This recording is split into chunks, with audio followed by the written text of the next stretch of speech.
Hello my dear friends, welcome to the maths pirate. मेरा नाम है लवकुश और आज की इस वीडियो में हम डिस्कस करेंगे बेसिक्स ट्रिग्नोमेट्री।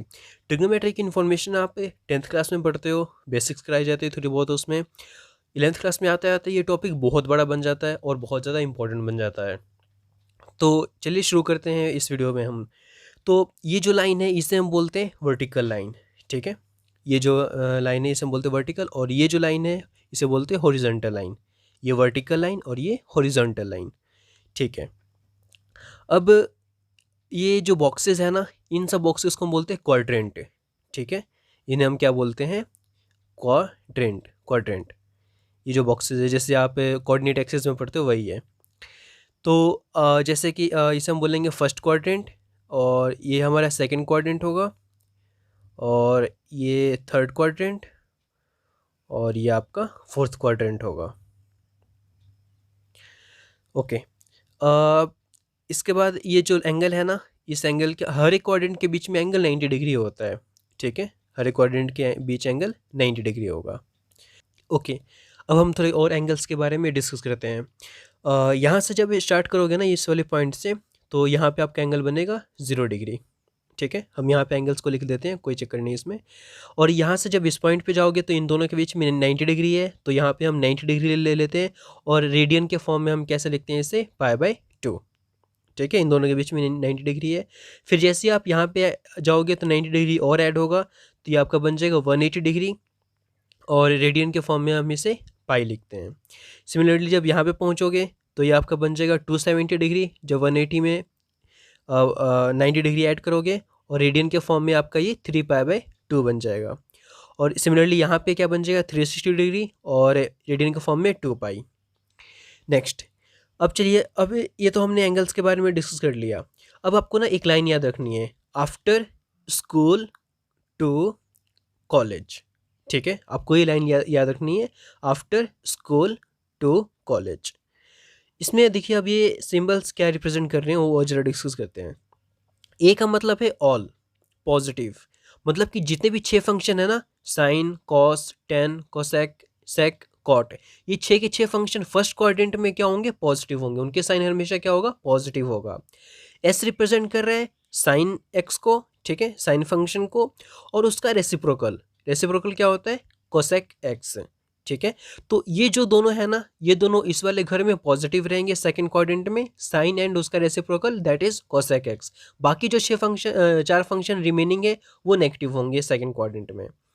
थर्ड में टी रिप्रेजेंट कर रहा है टेन एक्स को, टेन फंक्शन को, और उसका reciprocal that is cot x. ये दोनों पॉजिटिव रहेंगे थर्ड क्वाड्रेंट में, बाकी जो है वो नेगेटिव रहेंगे। इसी तरीके से फोर्थ क्वाड्रेंट में सी जो है वो कॉस एक्स को रिप्रेजेंट कर रहा है, और उसका रेसिप्रोकल सेक एक्स। ये दोनों पॉजिटिव रहेंगे फोर्थ क्वाड्रेंट में, और बाकी के जो है वो नेगेटिव रहेंगे फोर्थ क्वाड्रेंट में। तो जो सिंबल्स रिप्रेजेंट कर रहे हैं वो फंक्शन उस क्वाड्रेंट में पॉजिटिव रहेंगे, और जो रिमेनिंग फंक्शन है 4, वो जो है वो उन क्वाड्रेंट में नेगेटिव रहेगा। इस वाले लाइन को जरा ध्यान रखना, ये जो है ना आपका, ये लाइन वर्टिकल लाइन, इस लाइन पे फंक्शन हमेशा चेंज हो जाता है, ठीक है। ये जो हमारा वर्टिकल लाइन है, इस पे हमेशा जो फंक्शन है वो फंक्शन चेंज होता है, साइन चेंज नहीं होता, फंक्शन चेंज हो जाता है 90 डिग्री और 270 डिग्री पे, ठीक है। π/2 या फिर 3π/2 पे आपका जो फंक्शन है वो चेंज हो जाता है। चलिए मैं बता देता हूँ कौन सा फंक्शन किस फंक्शन में चेंज हो जाता है। तो जो साइन फंक्शन है वो कॉस फंक्शन में चेंज हो जाता है, और उल्टा कॉस जो है वो साइन में चेंज हो जाता है। टेन टेन जो है वो कॉट में चेंज हो जाता है, ठीक है, और कॉट जो है वो टेन में चेंज हो जाता है। इसी तरीके से जो सेक एक्स है, सेक फंक्शन जो है वो कॉसेक में चेंज हो जाता है, ठीक है, और उसका उल्टा कॉस सेक जो है वो सेक एक्स में चेंज हो जाएगा। तो ये जो वर्टिकल लाइन है, इसी वर्टिकल लाइन पे चेंज हो जाता है फंक्शन, और हॉरिजॉन्टल लाइन पे चेंज मत कर देना। ये जो एंगल है 90 डिग्री π/2 और 270 डिग्री या फिर 3π/2, इस पे फंक्शन चेंज हो जाता है। अब चलो देखते हैं कि चलिए कि ये तो रही हमारी बेसिक्स इन्फॉर्मेशन क्वाड्रेंट के बारे में। अब देखते हैं कि ये यूज़ कैसे होते हैं। चलिए, जैसे कि मैं लिखता हूँ यहाँ पे कॉस पाई माइनस एक्स। तो कॉस पाई माइनस एक्स, अब देखते हैं इसकी वैल्यू क्या बनेगी। देखो जरा, पाई में से कुछ माइनस हो रहा है, पाई में से माइनस हो रहा है, यानी कि हम पीछे को जाएंगे। तो ये लाइन है ना पाई का, तो अब इसमें से कुछ माइनस करोगे तो आप पीछे, दैट इज सेकंड क्वाड्रेंट में पहुंचोगे। सेकंड क्वाड्रेंट में कॉस जो है वो एब्सेंट होता है, सिर्फ साइन और उसका रेसिप्रोकल कॉसेक जो है वो पॉजिटिव होता है, कॉस नेगेटिव होता है। कॉस पॉजिटिव जो है वो फोर्थ क्वाड्रेंट में होता है, तो सेकंड क्वाड्रेंट में कॉस जो है वो नेगेटिव होगा, तो नेगेटिव आ गया और क्या बन जाएगा ये कॉस एक्स। अब इस वर्टिकल लाइन पे एक एंगल को जरा एग्जांपल लेते हैं, जैसे कि ten 3π/2 plus x.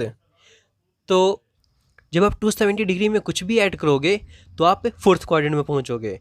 Fourth quadrant में टेन फंक्शन नेगेटिव होता है, ठीक है, फोर्थ में टेन नेगेटिव होगा तो यहाँ पे माइनस साइन आ गया। अब इस वाले एंगल पे फंक्शन चेंज हो जाता है, तो टेन जो है वो कॉट में चेंज हो जाता है, तो यहाँ पे क्या आ जाएगा, टेन के जगह पे कॉट एक्स। तो टेन 3π/2 प्लस एक्स क्या बन जाएगा, माइनस कॉट एक्स, ठीक है। तो ये दोनों एग्जाम्पल बहुत इंपॉर्टेंट है और यूज़ बहुत जगह पे होते हैं। चलिए मैं एक और एग्जाम्पल दे देता हूँ, जैसे कि देखो सेक 2π-x। तो अब जरा देखो 2π इस वाले एंगल पर रिप्रेजेंट कर रहा है ना, इस वाले लाइन पे। तो अब देखना जरा, इसमें जब कुछ माइनस करोगे तो आप फोर्थ क्वाड्रेंट में पहुंचोगे। फोर्थ क्वाड्रेंट में सेक प्रेजेंट है, उसका साइन पॉजिटिव होता है, ठीक है, तो यहाँ पे पॉजिटिव साइन नहीं आएगा और ये क्या बन जाएगा, सेक एक्स। तो इसी तरीके से खूब सारे एग्जाम्पल बन जाते हैं, आप खुद भी बना के लिख सकते हो, खुद भी बना के यूज़ कर सकते हो उसको। जैसे कि एक और मैं दे ही देता हूँ example, cot 90 degree plus x, ठीक है। तो अब देखना जरा, 90 डिग्री में कुछ ऐड कर रहे हो, कुछ भी प्लस कर रहे हो, तो आप कौन से सेकंड में पहुंचोगे, सेकंड में कॉट जो है वो नेगेटिव होगा, तो यहाँ पे आ जाएगा साइन नेगेटिव, और 90 डिग्री पे फंक्शन चेंज हो जाता है, कॉट वापस 10 में चेंज हो जाएगा, तो यहाँ पे क्या बन जाएगा, -10x। सो ये रही हमारी ट्रिग्नोमेट्री की बेसिक इन्फॉर्मेशन जो आपको 11th क्लास में पढ़ाया जाता है। और इसके बिना तो आप ट्रिग्नोमेट्री कर ही नहीं सकते हो, क्योंकि हर एक क्वेश्चन में ये यूज़ होगा ही होगा, 100% यूज़ होगा। फंक्शन चेंज हो जाते हैं, साइन चेंज हो जाते हैं इसे इन एंगल्स के ऊपर में, तो ये हर जगह पे ये यूज़ होता ही होता है। तो ये बहुत इंपॉर्टेंट है, इसको अच्छे से कर लेना। Thank you.